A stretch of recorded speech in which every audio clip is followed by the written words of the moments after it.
We also want to harvest these if we can, because it will give us a little bit of sodium, a little bit of oxygen, and we want to harvest a few of these before we head on our journey.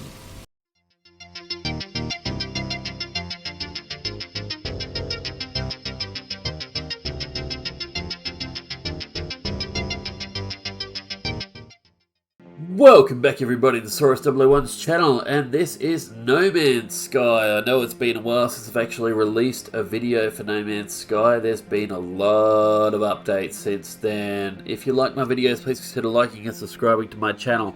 Anyway, the thing that I'm here to talk to you about today is permadeath and how to get the best start in permadeath. So we're going to put everything onto as high as possible. All of it right up. Everything, save deleted, and everything expensive, scarce, harsh. Everything right up. Everything. Tutorial missions disabled and challenging difficulty settings locked. Right, so we cannot change these difficulty settings when we have finished this thing. So let's get started. Okay, so first thing to do when you wake up is open your inventory, check your multi-tool, see what's actually damaged. It's the scanner that's damaged, so the first thing that we need to do is grab some resources. We're going to grab some cobalt because that'll be good for recharging our suit later. Going to grab some ferrite.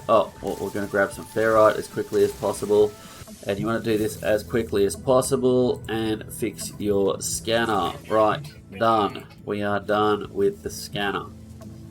Okay, now we can take a look around and see where we are. The toxic protection is falling. We're going to come over here to this cave and get inside. Now make sure that you watch out for things that are on the ceiling and on the floor, the little toxic things. I know that you know what I'm talking about. Make sure that you don't run into any of those, but your hazard protection will recharge while ever you are in a cave. So that is the first thing. These are the things that we don't want to hit us, but we also want to harvest these if we can, because it will give us a little bit of sodium, a little bit of oxygen, and we want to harvest a few of these before we head on our journey. Okay, now we've got about 45 sodium, a little bit of oxygen. We only really need a little bit of oxygen to get started. We're going to have to harvest a plant outside somewhere, or in here if we can find one. And we need to install the analysis visor so that we can actually get a look at our ship. That is a plant. Good. We're going to harvest that because we need to recharge our mining laser. Okay, if we go in here, we go to our multi-tool, we install the technology. What we want to install is the analysis visor. When your toxic protection gets too low, go back into the cave. Don't waste your sodium because you're going to need as much sodium as you can get for the analysis visor. And where the hell is our ship? Somewhere, there it is. Right, there's the starship over there. Go back into your cave, recharge your hazard protection before you make the trek. Okay, so as you're journeying to the ship, use your thruster boost as you're walking across the landscape, and also hit your scanner because you're looking for those over there, sodium crystals, or sodium plants is actually what you need, but there doesn't seem to be any sodium plants around here.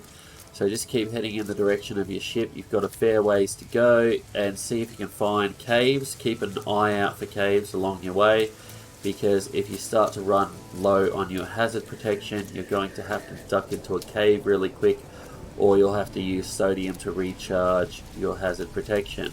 And if you find any little things like these, just hit them up straight away because they can be used for your miner. Harvest some dihydrogen if you find it along the way, of course. There is the ship. Now once you reach the ship itself, just get straight in it because it will recharge your hazard protection and stop you from using oxygen straight away while you check out your equipment and see what else needs to be repaired. And we need a hermetic seal and metal plating, and we need pure ferrite and dihydrogen jelly. We already have the pure ferrite, which means that we can make the dihydrogen jelly because we've been harvesting the dihydrogen. So the next thing that we need to do is get the hermetic seal and the metal plating. Now we've got the metal plating and the hermetic seal recipes because we didn't start with the tutorial. We have to get some ferrite dust and some condensed carbon, but that's relatively easy to do. Okay, so we've made 2 carbon nanotubes. We're going to make our terrain manipulator, get that up and running.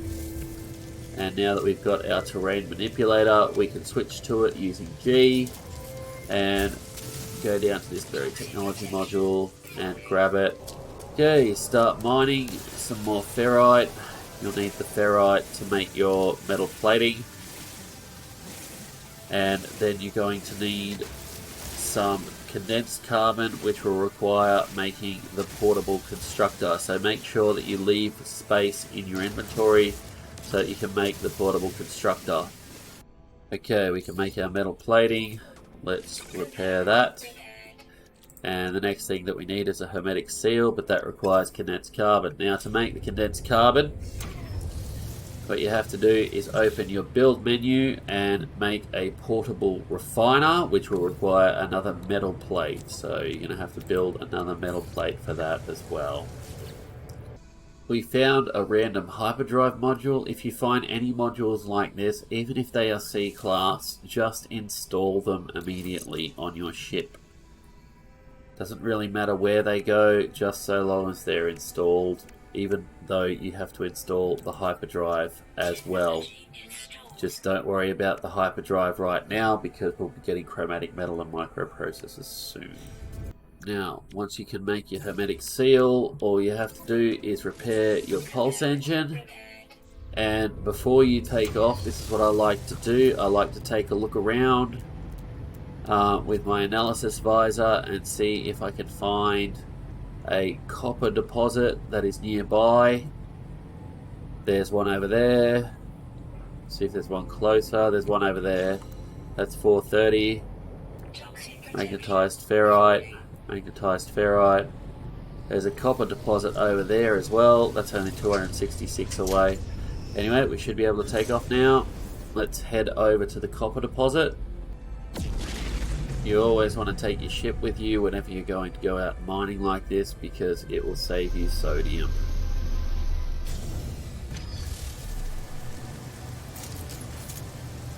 Now, when you're doing this sort of thing, you want to size down your terrain manipulator, which you do with either R or T. So T sizes it up and R sizes it down. The reason you want to use the lowest setting on this is because you get more harvest on one of these nodes than you would otherwise. Okay, once you have your copper, chuck down your portable refiner and get cracking. Crack-a-lack-it. Alright, so you want to harvest the copper, turn it into chromatic metal. Don't forget to take your portable refiner with you as well. And now that you've got your chromatic metal, all you need to do is head into space and go to the space station. Okay, once you arrive at the space station, you're going to want to dock. Come in here, sell what resources you have that you can do without, and use it to purchase your microprocessors. Alright, so we've landed on a secondary planet. We're going to scan a few more creatures. We may only be getting 3,000, but it's better than nothing, and what we are looking for are those damaged machinery things over there. We're going to head over there on foot. This place doesn't seem to have any toxic problems or anything like that. If you do have one in your starter system, I recommend you coming to a planet such as this to do this sort of harvesting. And what we're looking for is that down there.